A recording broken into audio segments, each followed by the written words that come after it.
retiguarda dosquier. Mais uma dizia de lancas afundaram profundamente mscu corpo, provendo ser suficiente para fazê-lo virar esforço para vingar-se daqueles que lhe haviam infligido essas novas feridas. Essa carga havia levado o guia menos de 15 metros de Tarzan e Jana. Isso causou momento desconfortável para o homem macaco, mas seus resultados foram quase igualmente desastrosos para ele, pois aproximaram os horrores que circulavam de sua posição. O guia permanecia agora com a cabeça baixa, respirando passadamente e sangrando de mais de uma dizia de ferimentos. A horror agora que valgava lentamente sua direção, aproximando-se diretamente de sua frente. A tenco do triceratopo estava totalmente concentrada nesse único adversário, enquanto outros dois se moviam sua direção diagonalmente por trás, de cada lado, mas de tal forma que eram ocultos de sua visão pela grande crista transversal que circundava a seu pescoço atrás dos chifres e olhos. Os três se aproximaram a cerca de 15 metros de ferra, e então os que estavam na retaguarda avancaram simultaneamente a uma velocidade terrível, inclinando-se para a frente sobre suas montárias, com as lancas abaixadas. No mesmo instante, cada golpea com forca ambos os lados do guia, cravando suas lancas profundamente.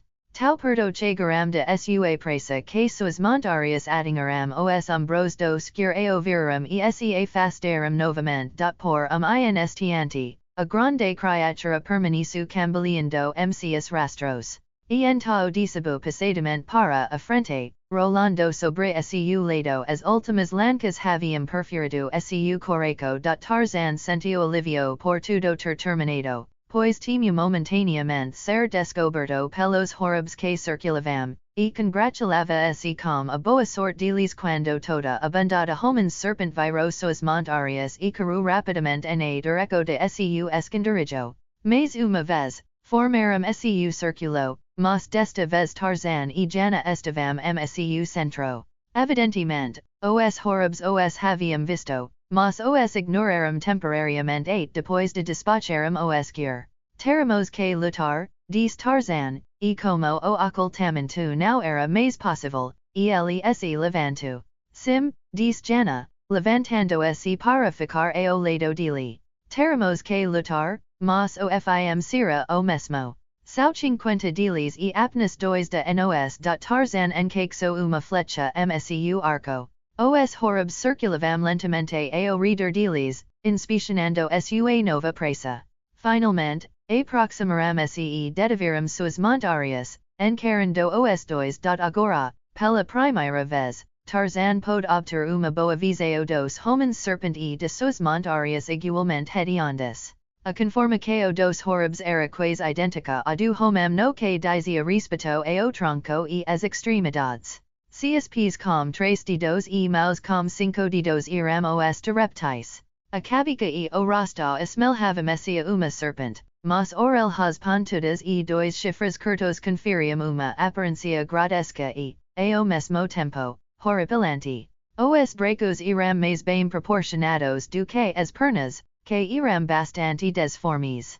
Todo o corpo era coberto por escamas, embora as das mãos, pés e face fossem taucas que davam a impressão de pele nua, semelhante esta que era indames enfatizada pelo fato de que essas partes do corpo eram de uma cor muito mais clara, aproximando-se do branco morto e brilhante da barriga de uma cobra. Eles vestiam uma única peça de vestuário semelhante avental, confeccionada a partir de pedaço de couro muito pesado, aparentemente de algum reptil gigantesco. Esta peça de vestuário era, na verdade, uma armadura, cujo único propósito, como Tarzan aprendeu mais tarde, era cobrir as macias e brancas barrigas dos horrores. Sobre o peito de cada peça de vestuário havia estranho dispositivo uma cruz de 8 pontas com círculo no centro. Volta de cintura, cada horror usava cinto de couro, que sustentava uma banha na qual era inserida uma faca de osso. Cada pulso e acima de cada cotovelo havia uma feza ou pulseira. Estas completaram seus trajes e ornamentos. Além de sua faca, cada horab carigava uma longa lanca com ponta de osso. Els estivem sentados suas montarias grotescas, com os dedos dos pés precis atrás dos cotovelos dos gorobores, reptis anomadont do Triássico, conhecidos pelos paleontólogos como parezuri. Muitas dessas criaturas medium 3 metros de comprimento, embora se mantivessem bixas sobre pernas atarracadas e poderosas. Enquanto Tarzan contemplava fascinado os horribs, cujo sangue corria frio e que não possuíam coracos, percebeu que talvez estivesse diante de uma das excentricidades de avaliaco, ou possivelmente de uma réplica de alguma forma que outrora existira na crosta terrestre e que havia aberto o caminho que alguma criatura, para nos desconhecida, deve ter trilhado de era dos reptis a era do homem. Após refletir, tumbam não lhe pareceu mais notável que reptil semelhante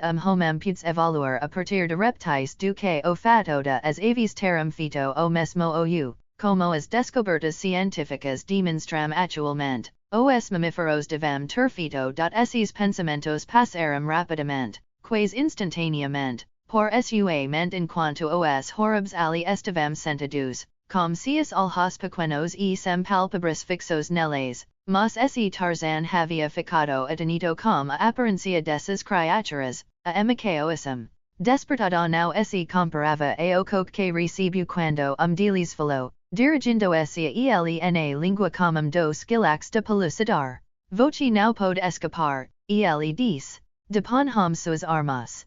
Jason Gridley subiu rapidamente a colina direto a aldeia feliana, onde esperava encontrar a flor vermelha tesouro, e ao lado estava Thor, pronto com lança e faça para resgatar ou vingar sua irmã, enquanto atrás deles, ocultos pela vegetação rasteira que crescia sob as árvores ao longo da margem do rio, uma companhia de homens morenos e barbados observava os dois. Para surpresa de Thor, ninhum guerreiro defensor se precipitou para fora do edifício que se aproximavam, nem qualquer som emanava do interior.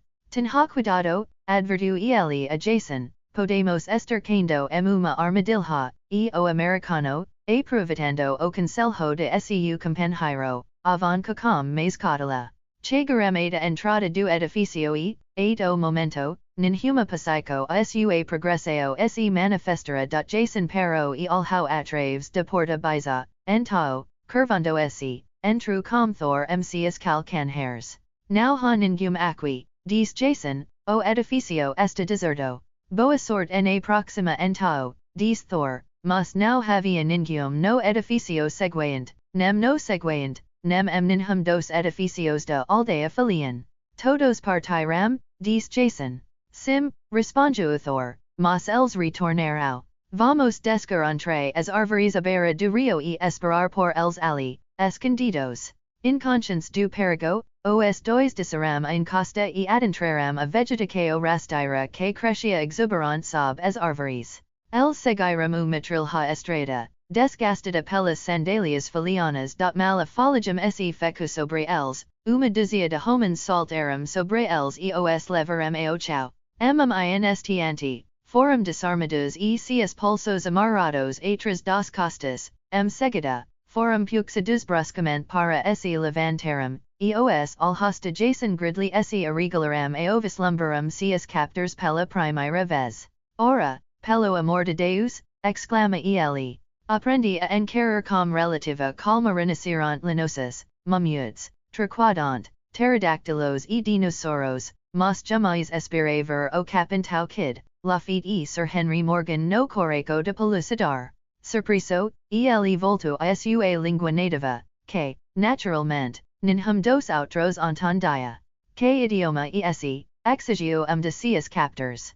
Quem eu, senhor, e de qual país o, senhor, provem. Isso é o bom e velho americano, dos EUA, respondeu Jason, mas quem de são vocês e por que nos capturaram, e, então, voltando se para Thor, estes não são os felianos, são, não, respondeu Thor. São homens estranhos, como nunca antes sabemos quem o senhor disse dos homens barbados.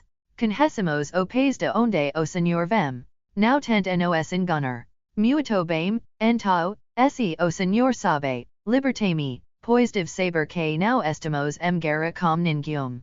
Seu país está sempre em guerra com corser, respondiu o orador. Voce seriano.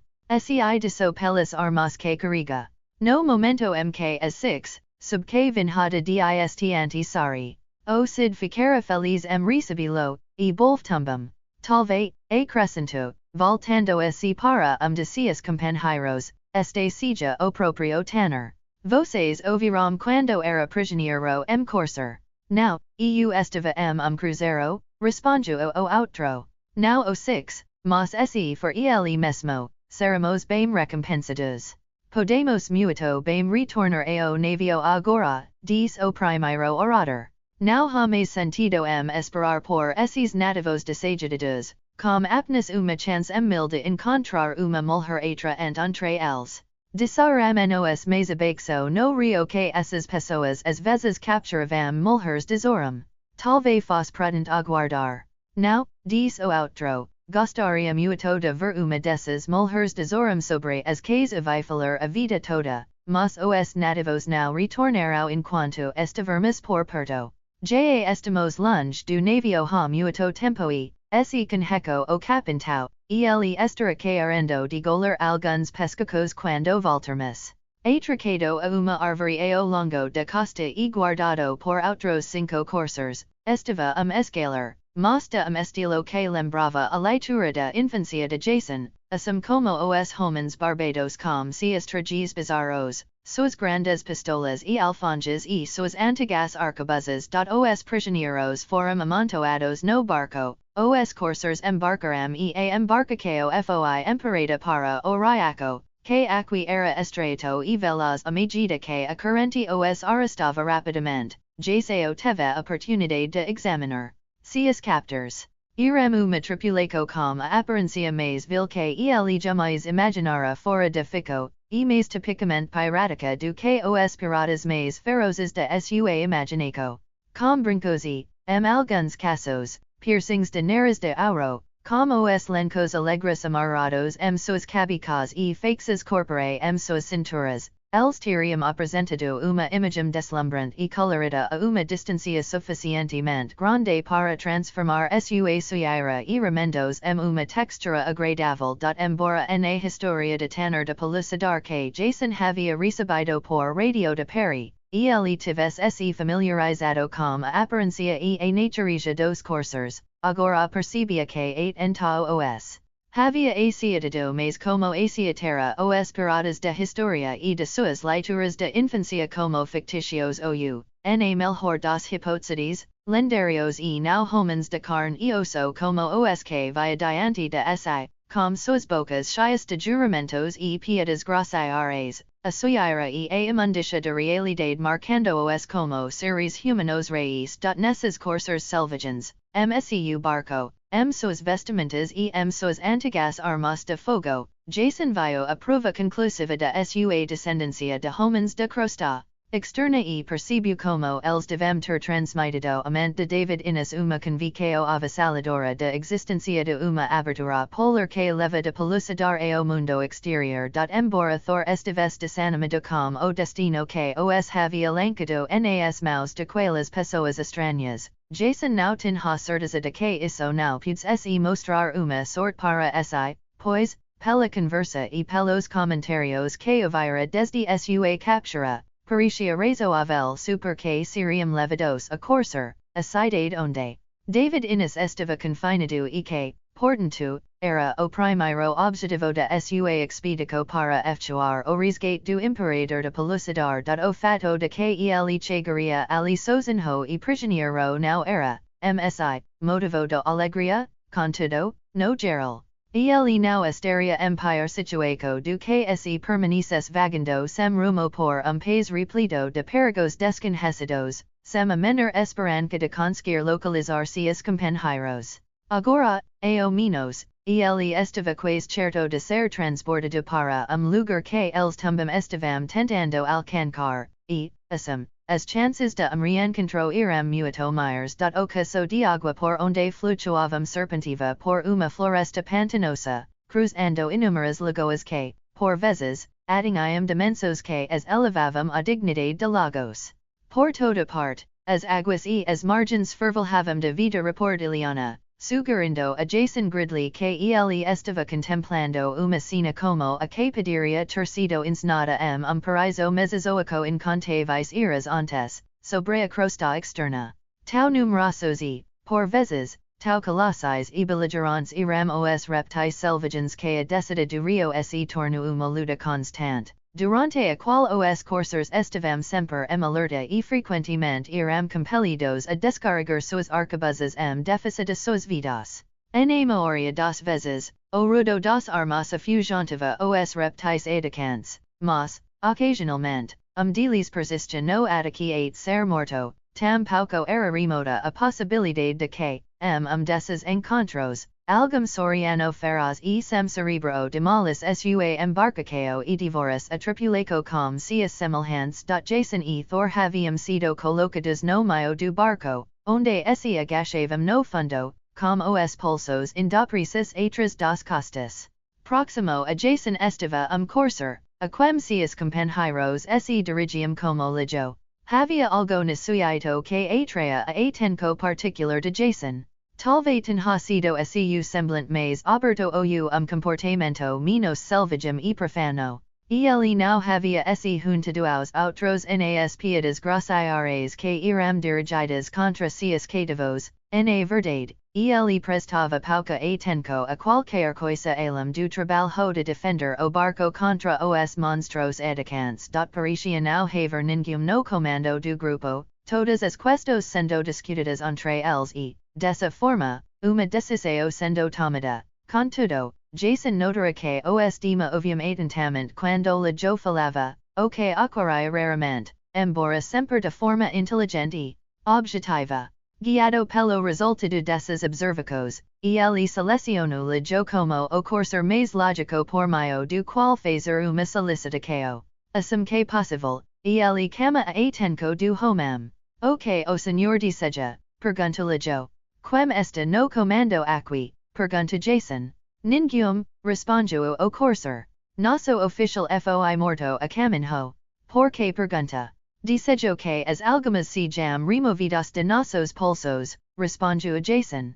Não podemos escapar. Estamos desarmados e menor número e, portanto, não podemos lhes causar dano, enquanto, no caso de o barco ser destruído ou virar por qualquer desses reptais, estaremos indefensos com os pulsos amarrados às costas. Ligeio saco sua faça.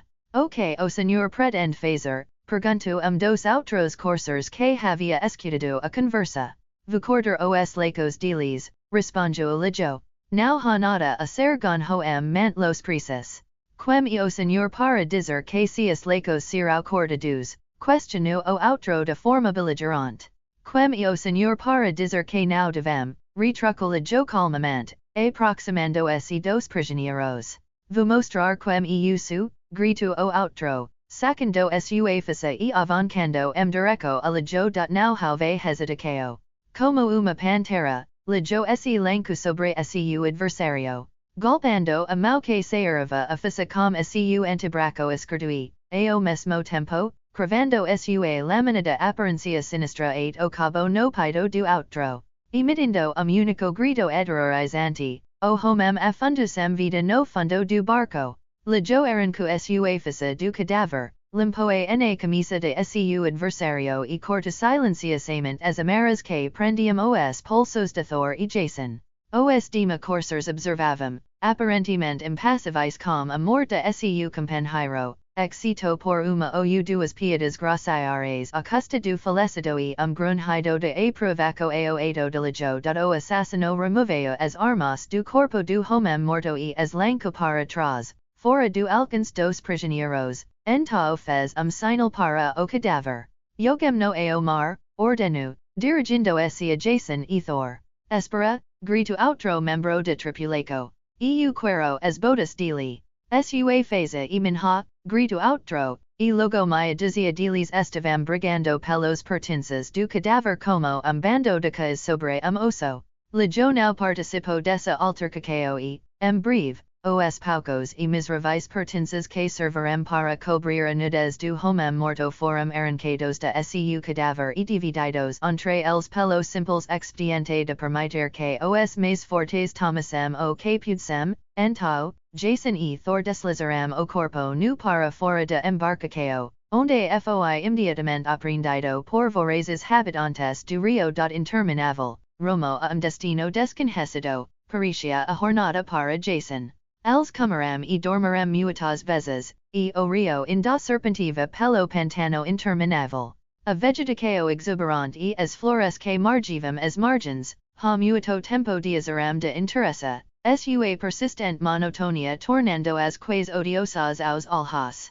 Jason não pode diazar de se maravilhar com os esforços sobre-humanos que devem ter sido necessários para remar este barco grande e pesado rio acima, diante de todos os terríveis ataques que devem ter sido lançados contra ele pelas hordas reportilianas que contestavam cada milha de jornada rio abaixo. Mas, em breve, a paisagem se modificou, o rio se alargou e a planície alagadica do lugar a colinas onduladas.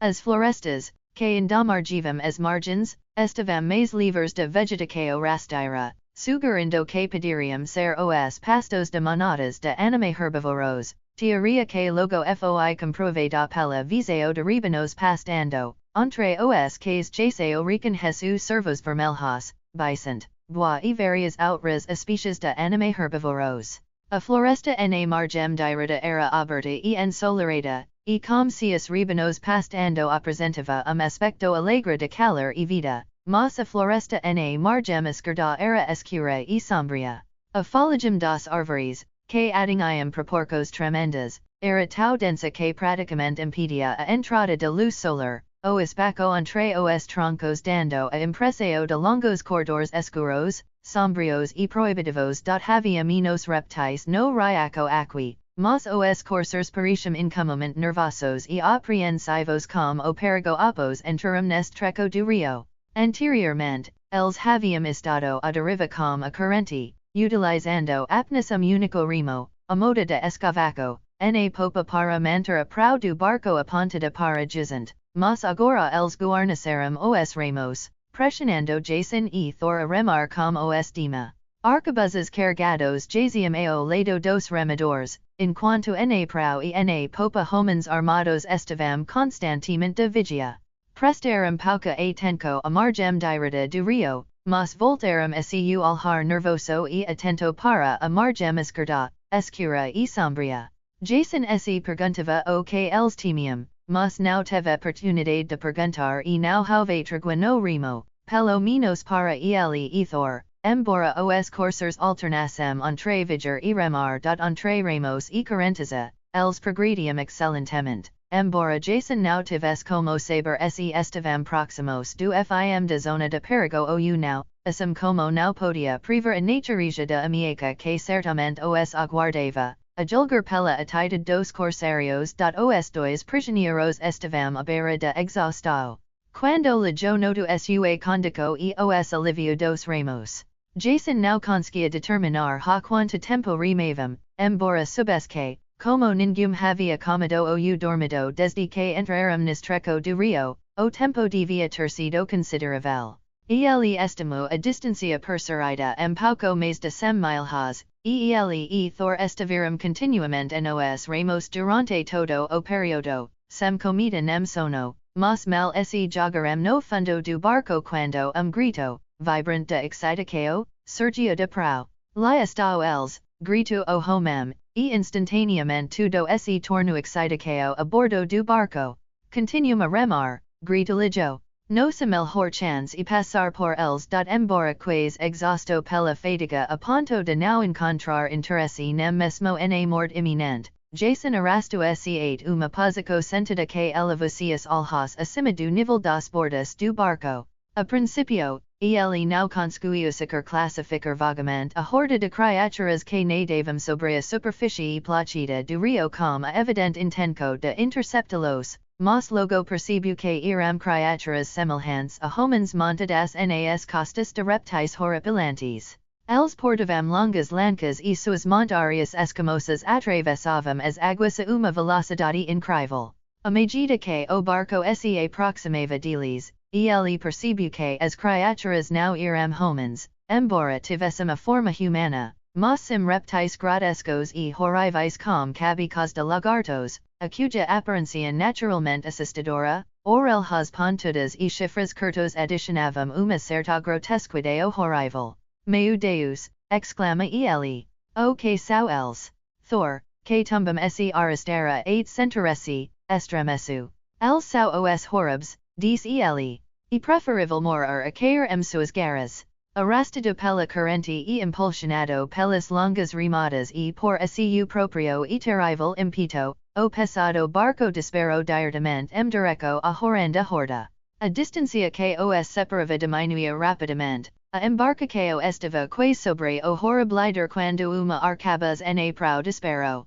Seu estrondoso estampado quebrou o silencio ameaçador que parava sobre o rio como cedário. Diretamente frente à prau do barco, a horda de horribs se separou e, momento depois, eles corriam ao longo de ambos os lados de embarcação. Arcabuzes explodiam fumaça e fogo, espalhando os pedacos de ferro e pedregulhos como os que eram carregados entre os inimigos sibilantes, mas para cada horrib que caia, havia dois para tomar o seu lugar. Então, eles se afastaram pouco, mas, sem qualquer esforço aparente, suas montárias reportilhanas acompanharam o barco e, após o outro, de ambos os lados, cavaleiro se lancava e arremessava sua lanca, e, aparentemente, ninhum deles arriva o alvo. Tão certeira era sua pontaria que os corsarios foram compelidos a abandonar os remos e se refugiar no fundo do barco, erguendo-se acima das bordas apenas o tempo necessário para disparar suas arcabuzes, momento que voltavam a se esconder para recarregar. Mas mesmo essas táticas não puderam preservá-los por muito tempo, pois os horribs, aproximando-se ainda mais da lateral do barco, conseguiam alcançar a borda e lançar suas lancas contra os ocupantes. Diretamente as bocas dos arcabuzes, eles avançaram, aparentemente desprovidos de qualquer noco de medo, grandes buracos foram abertos alguns corpos, outros foram decapitados, enquanto mais de 20 perderam uma mão ou braço, mas ainda assim eles avançaram exaustos e sem armas para se defenderam. Jason e Thor permaneceram deitados no fundo do barco, quase sem se importar com o destino que lhes reservava.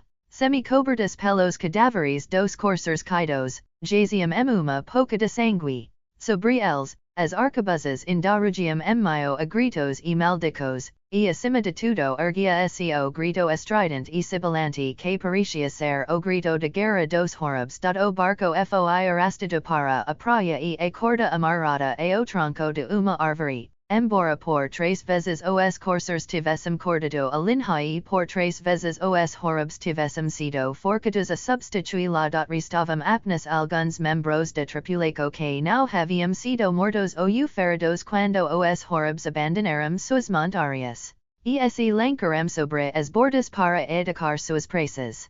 Cutilos, faças e arcabuzes fizeram seu trabalho mortal, mas ainda os homens serpente viscosos vinham, rastejando sobre os corpos de seus mortos para cair sobre os sobreviventes que estes fossem praticamente enterrados por número maior. Quando a batalha terminou, apenas 3 corsairs escaparam da morte ou ferimentos graves. Legio era deles. Os horribs amarraram os pulsos deles e os levaram para a praia. Após o que começaram a descarregar os mortos e feridos do barco, matando os mais gravemente feridos com suas faças.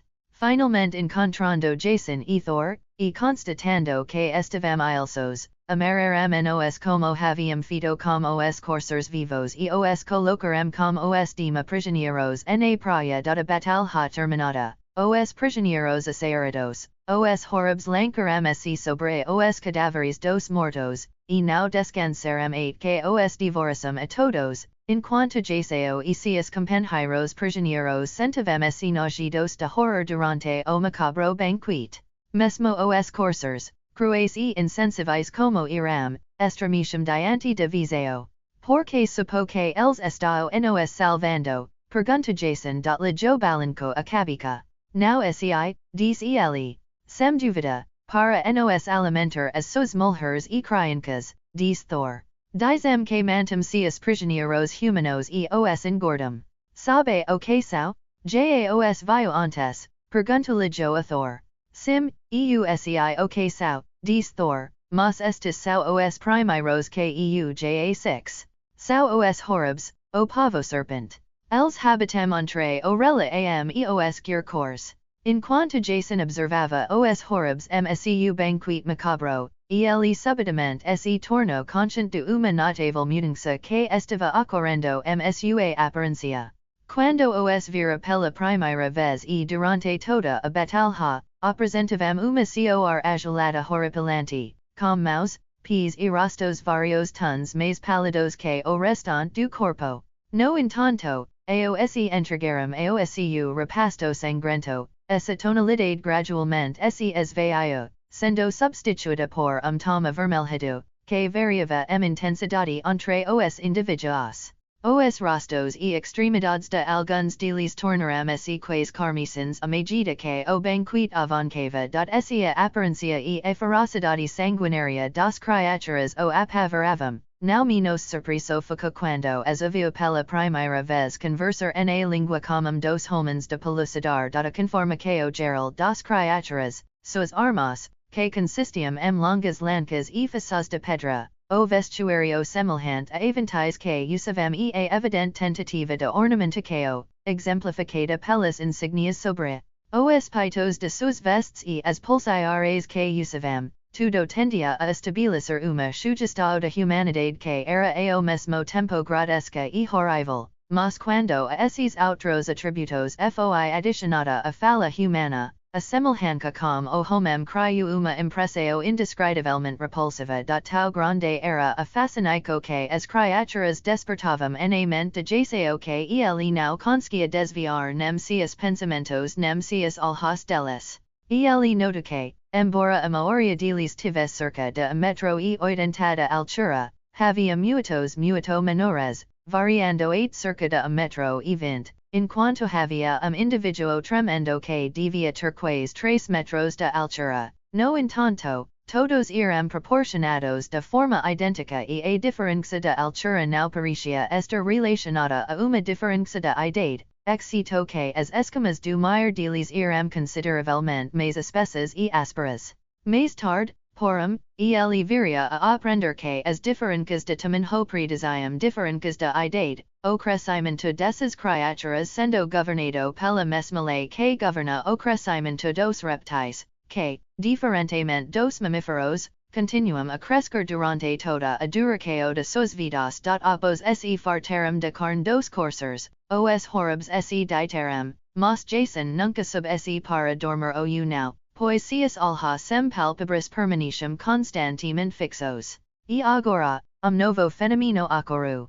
Gradualmente, a tonalidade avermelhada desvaneceu-se de seus corpos, sendo substituída por cinza amarançado opaco, que harmonizava se com o solo que jaziam. Exausto por sua longa jornada nos ramos e pelos horrores que testemunhara, Jaseo gradualmente adormeceu profundamente, atormentado por sonhos hediondos nos que viajana nas garras de horror. A criatura tentava devorar a flor vermelha tesorum, enquanto Jason lutava com as amaras que o prendiam. Ele foi despertado por uma dor aguda no ombro e, abrindo os olhos, viu dos homosaurianos, como os havia mentalmente epilitado, mpe sobre ele, cutucando-o com a ponta de sua lanca afiada. Faciminos barulho, disse a criatura, e Jason percebeu que devia ter delirado durante o sono. Os dema horribs estavam se erguendo do chão, emitindo estranhos sibilos, e logo das águas do rio e dos corredores de sombria floresta circundante, suas montárias hediondas vieram resposta à convocação. Levante-se, disse o horrib que havia despertado Jason. Vo remover sus fiancas, ele continue. Voci now pod escapar. Se tenter, sira morto. Sigami, ele entao ordeno opos remover as correas que prendium os pulsos de Jason acompanho a criatura para o mio demonada de periosoros que se agitava, mordiscando e sibilando, ao longo de margem do rio. Embora os gorobors seus melhassem a Jason, era evidente que os horribs diferenciavam individuos entre eles, pois aquel que lidrava Jason abrio caminho atraves de massa de corpus viscosus et chegar ao lado de individuo especifico. Levante-se, diz ele, indicando para que Jason montasse a criatura. Sente-se bem à frente sobre o pescaco. Foi como uma sensação de extrema desgosto que Jason saltou para as costas do gorobor. A sensação de sua pele fria, umida e aspira contra suas pernas nuas envio calafrio galado por sua espinha. O homem reptil montuatras dele breve, toda a companhia estava marca, cada dos outros prisioneiros montado na frente da horrib. Na sombria floresta, a estranha comitiva marcava, por corredores escuros e sinuosos, cobertos por vegetação densa, grande parte da qual apresentava uma tonalidade pálida e morta devido à falta de luz solar. Frio úmido, incomum pelucidar, permiva a atmosfera e sentimento de depressão passava sobre todos os prisioneiros. O que fará conosco? Pergunta Jason após terem caminhado silencio por certa distancia. Voci sera alimentado com ovos et ester apto a ser consumido pelas femes e pelos filhotes, respondeu o horrib. Els se cansam de pais e carne de guerre. Now é frequente que tenhamos tanta carne de guilhac quanto acabamos de ter. Jason recaia no silencio, descobrindo que, no que ele dizia respeito, o horrib era, termos de conversa, uma perda total, e por muito tempo após o horror da resposta da criatura passou sua mente. Não era a morte que ele temia, era a ideia de ser enjardado para o abate que ele era particularmente repugnante. Enquanto que valgavam entre as árvores intermináveis, ele tentava especular sobre a origem dessas criaturas horripilantes.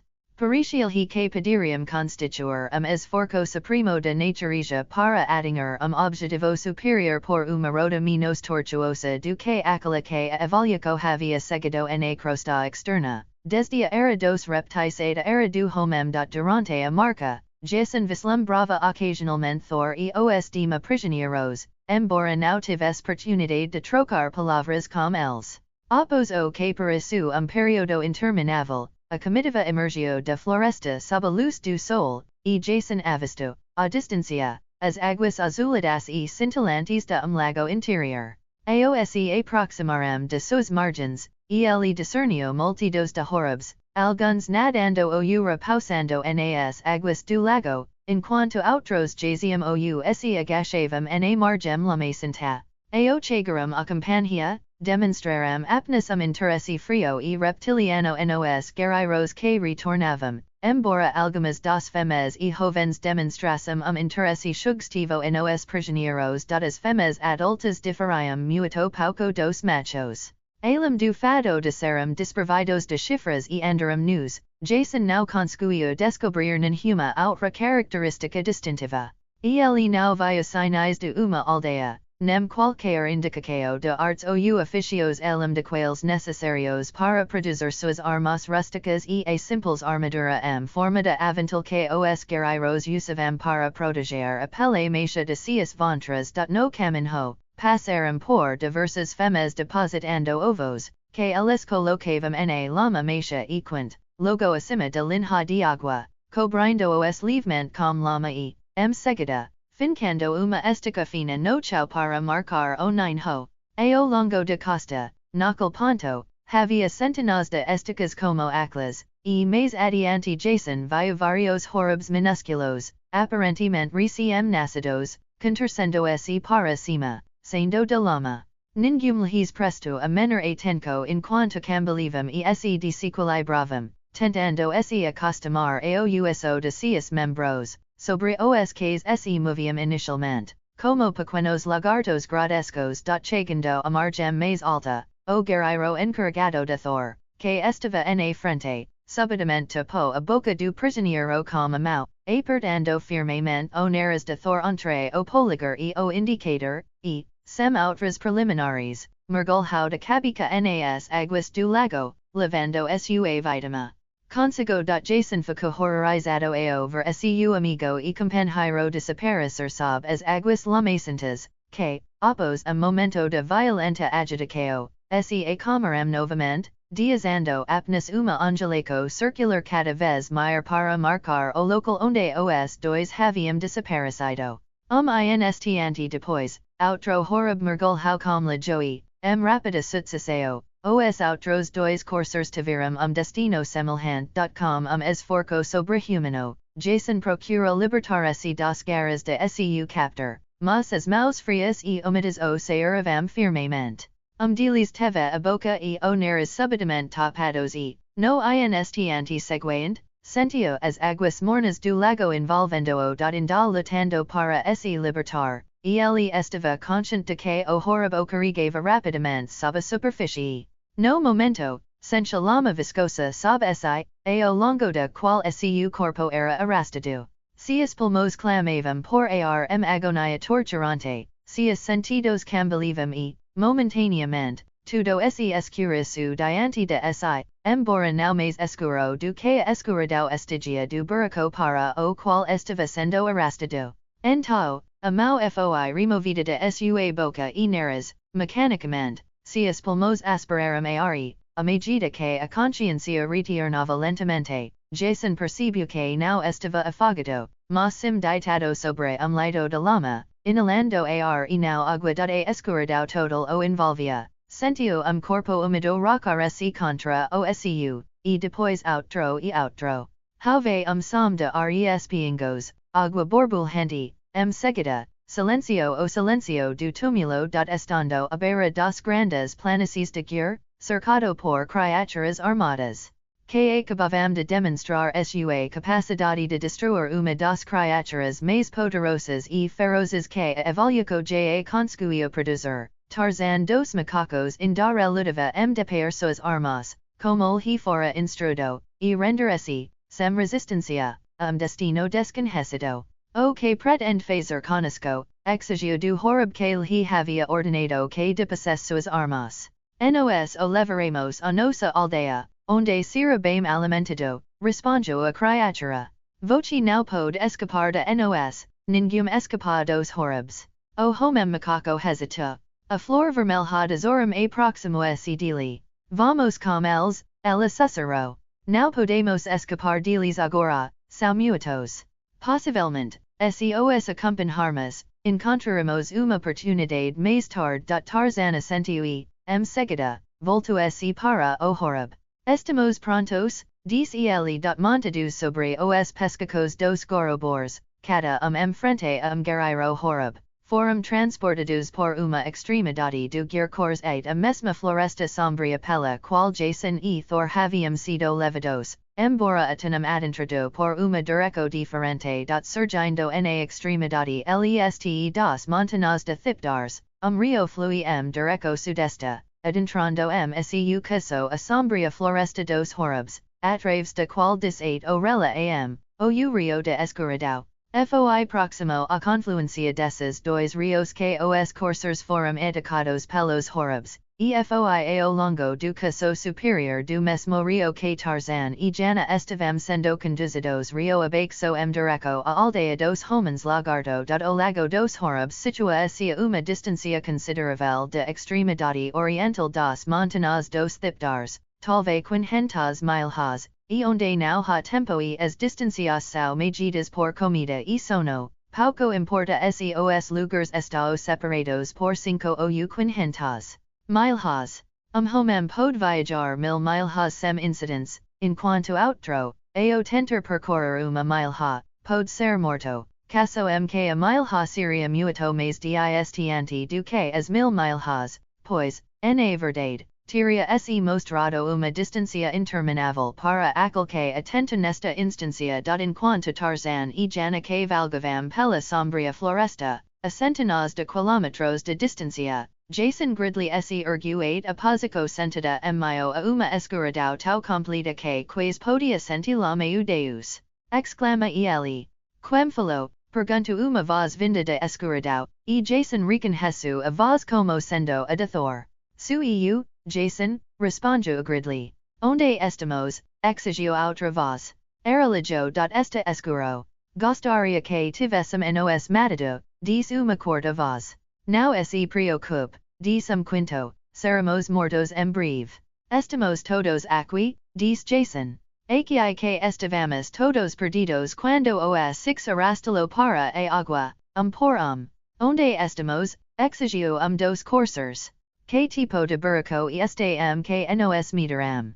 No mundo de onde venho, diz Jason, ha reptais enormes, chamados crocodilos, que constroem ninhas ou refugios nas margens dos rios, logo acima de linha de agua, mas a única entrada leva para baixo das aguas do rio, buraco como esse para o qual fomos arrastados.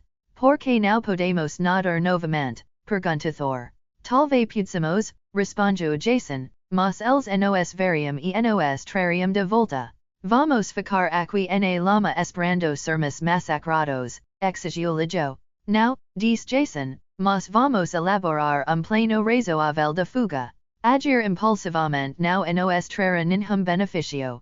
Por algum tempo, os homens permanecerão silencio. Que foi finalmente quebrado pelo americano. Voce acha que estamos sozinhos aqui, pergunto elem tom baixo. Uvi atentamente, mas não percebi nenhum samalem de nossa própria respiraco. Eu tumbam now, diz Thor. Aproximam-se, então, diz Jason, e os cinco homens tatearam pela escuridão e se despaciram circulo, onde se agacharam, inclinando-se para a frente que suas cabecas se tocassem. Tenho plano, continua Jason. Quando nos trouxeram para ca, notei que a floresta se aproximava do lago neste ponto. Se pudermos fazer túnel para a floresta, talvez consigamos escapar. Qual caminho leva à floresta? Pergunta Lijo. Isso é algo que só podemos super, responde Jason. Podemos estar enganados, mas devemos arriscar. Contudo, considero razoável presumir que a direco da floresta e diretamente posta a entrada pela qual fomos conduzidos a este buraco. Vamos começar a cavar imediatamente, exclama dos coursers. Aguarde at que eu localiza a entrada, diz Thor. Ele rastejou para lunge sobre as mãos e os joelhos, tateando pela escuridão e pela lama.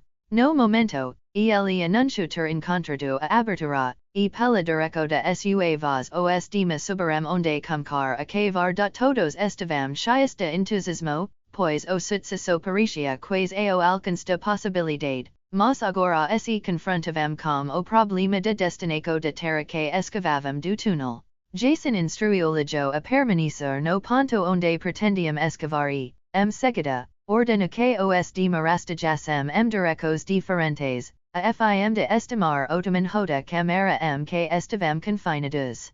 Cada homem deveria rastejar linha reta na direco designada e contar o número de vezes que seus joelhos tocavam o chão antes de chegar ao fim de caverna. Por meio disso, descobriram que a caverna era longa e estreita e, se estivessem coarritos nas direcos que haviam assumido, corria paralela a margem do lago. Estendia-se por 20 pés uma direco e por mais de 50 na outra. Finalmente, decidiu-se que eles deveriam distribuir a terra igualmente sobre o chão da câmara por tempo e, seguida, transportá-la para a extremidade posta, empurrando-a contra a parede diante de maneira uniforme, a fim de não atrair a tempo desnecessária. Caso algum dos horribs os visitas. Cavar com os dedos era trabalho lento e laborioso, mas eles persistiram firmemente, revisando-se o homem no trabalho. Empararia a terra para trás de si, e os outros a recolheriam e distribuiriam, de modo que nenhum momento houvesse monte fresco de terra no chão para atrair a atenco, caso horrib aparecesse.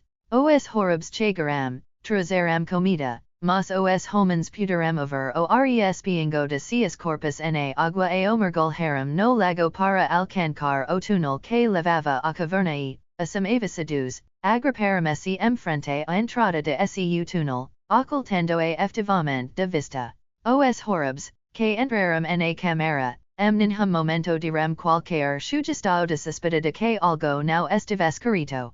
Embora fosse evidente que conseguiam enxergar no escuro, também era bastante claro que não conseguiam discernir as coisas com nitidez, o que, ao menos em parte, atenuava o maior temor de que sua trama fosse descoberta. Após considerável esforço, eles haviam conseguido escavar túnel com cerca de 3 pés de diâmetro e aproximadamente 10 pés de comprimento quando Jason, que estava escavando no momento, desenterrou uma grande concha, o que facilitou muito o processo de escavaco. A partir de então, seu avanço foi mais rápido, embora lhes parecesse uma tarefa interminável, tampouco era possível prever que momento os horribs viriam para levá-los para a festa. Era desejo de Jason recuperar-se na floresta antes de mudar o caso para a superfície, mas para ter certeza disso, ele sabia que primeiro precisariam encontrar as raízes das árvores e ultrapassá-las, o que poderia exigir desvio e atraso. No entanto, subir prematuramente seria anular tudo o que haviam realizado então e por fim definitivo a toda esperança de fuga. E enquanto os 5 homens cavavam sob o solo no buraco escuro que se estendia lentamente sob a sombria floresta dos horribs, uma grande nave parava majestosamente no ar acima das encostas setentrianeas das montanhas dos thipdars. Eles nunca passaram por aqui, disse Zupner. Somente animal como o cabrito montes conseguiria atravessar essa cordilheira. Concordo plenamente com o senhor, disse Hines. Talvez devessemos buscar outra direção agora. Meu Deus, exclama Zupner, ao menos eu soubesse que direção procurar. Hines balancou a cabeça. Uma direção e tão boa quanto outra, senhor, disse ele. Suponho que sim, disse Zupner, e, obedecendo ao seu livre toque no leme, a prau do grande dirigivel virou para bombordo. Seguindo caso para leste, ela navegou paralelamente as montanhas de thipdars e zarpou sobre os cores de guerra. Uma ligeira mudança no volante a teria levado para o sudeste, através da sombria floresta por cujos corredores sombrios Tarzan e Jana estavam sendo levados destino horrível. Mas o capitão Zupner não sabia, e assim o 220 continuam direto ao leste, enquanto o senhor da selva e a flor vermelha tesouro que valgavam silenciosamente direto ao seu destino. Quase desde o momento que entraram na floresta, Tarzan sabia que poderia escapar. Bastaria instante para saltar das costas do gorobor que montava para dos galhos mais baixos da floresta. Alguns dos que mal recavam suas cabeças ao passaram por baixo, e, uma vez nas árvores, sabia que nenhum horrib nem qualquer gorobor poderia alcançá-lo, mas não podia abandonar Jana, nem podia informá-la de seus planos, pois nunca estavam suficientemente próximos para que ele susurrasse a ela sem ser ouvido pelos horribs. Mas mesmo que ele pudesse expor toda a situação a ela, duvidava que ela conseguisse alcançar a saíranca das árvores antes que os horribs a recapturassem. Se pudesse chegar perto o suficiente para agarrá-la, estava confiante de que conseguiria efetuar uma fuga segura para ambos, e assim seguia cavalgando silencio, esperando contra todas as esperanças que a oportunidade tal desejada acabasse por surgir. Eles haviam alcançado a extremidade superior do lago e contornavam sua margem ocidental e, a partir de observações feitas pelos horribs suas conversas, que eram raras, o homem macaco dedizia que estavam quase seu destino, e a fuga indeparecia tão remota quanto sempre. Impaciente, Tarzan estava prestes a tentar uma fuga repentina, confiando que a sorpresa de seu ado confundiria os homens lagarto pelos poucos segundos necesarios para que ele pudes colocar jana msu ombro e balancar-se para o terraco inferior que o convidava do alto dos nervos e musculos de Tarzan dos macacos. São treinados para a obediência absoluta a sua vontade, eles nunca são surpreendidos qualquer revelaco de macao. Nem-lhes e frequentemente permitido revelar o que se passa na mente do homem macaco quando ele está na presença de estranhos ou inimigos, mas agora, por uma vez, eles foram quase chocados a revelar o espanto que oprincha quando uma brisa errante levou as suas narinas rastro de odor que ele nunca pensou conhecer novamente. Os horribs estavam se movendo quase diretamente contra o vento, de modo que Tarzan sabia que os odores familiares que ele havia sentido estavam algum lugar a sua frente. Ele pensou rapidamente agora, mas não sem ponderar cuidadosamente o plano que lhe surgiu a mente no instante que aquele rastro de odor familiar atingiu suas narinas. Sua principal preocupação era a saranca da menina, mas, para resgatá-la, ele precisava se proteger. Ele sentiu que seria impossível para ambos escaparem simultaneamente, mas agora havia outra maneira, uma maneira que parecia oferecer excelentes possibilidades de sucesso. Atrás dele, sobre o gorobor, e tão perto que seus corpos se tocavam, sentiva se enorme horror. Uma das mãos, ele carregava uma lança, mas a outra estava livre. Tarzan precisava se mover tão rapidamente que o sujeito não conseguia tocá-lo com a mão livre antes que ele estivesse fora de alcance. Para realizar isso, seria necessária uma agilidade quase sobre-humana, mas poucas criaturas podem se comparar, nesse aspecto, ao homem macaco. Acima deles, balancavam os galhos da sombria floresta. Tarzan esperava, observando a oportunidade que buscava. No momento, ele havia galho robusto com espaço suficiente acima dele uma porta no teto da folhagem sombria. Ele inclinou-se para a frente, com as mãos repousando livremente sobre o pescoço do gorobor. Eles estavam quase sob o galho que ele havia selecionado quando ele se levantou livremente, quase no mesmo movimento, salta para cima na árvore. Tão rapidamente ele havia realizado o feito que já havia partido antes que o horror que o guardava percebasse. Quando ele o fez, já era tarde demais, o prisioneiro havia fugido.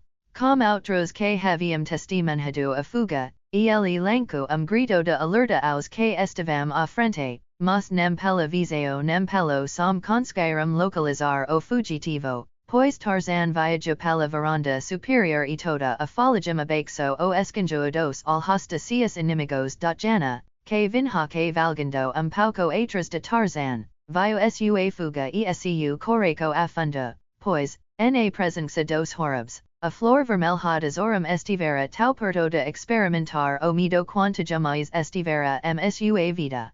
Ela havia derivado uma certa sensação de conforto da presença de Tarzan e, agora que ele partira, sentia se muitoso. Ela não o culpou por ter escapado quando teve a oportunidade, mas tinha certeza msu correco de que Jason não a teria abandonado dessa forma. Seguindo a trilha olfativa que era seu único guia, Tarzan dos macacos movia-se rapidamente pelas árvores. Inicialmente, ele ascendiu as altas esplanadas superiores, onde encontrou novo mundo de luz solar e folhagem exuberante, povoado por aves exóticas de plumagem deslumbrante, que se moviam rapidamente de lado para outro.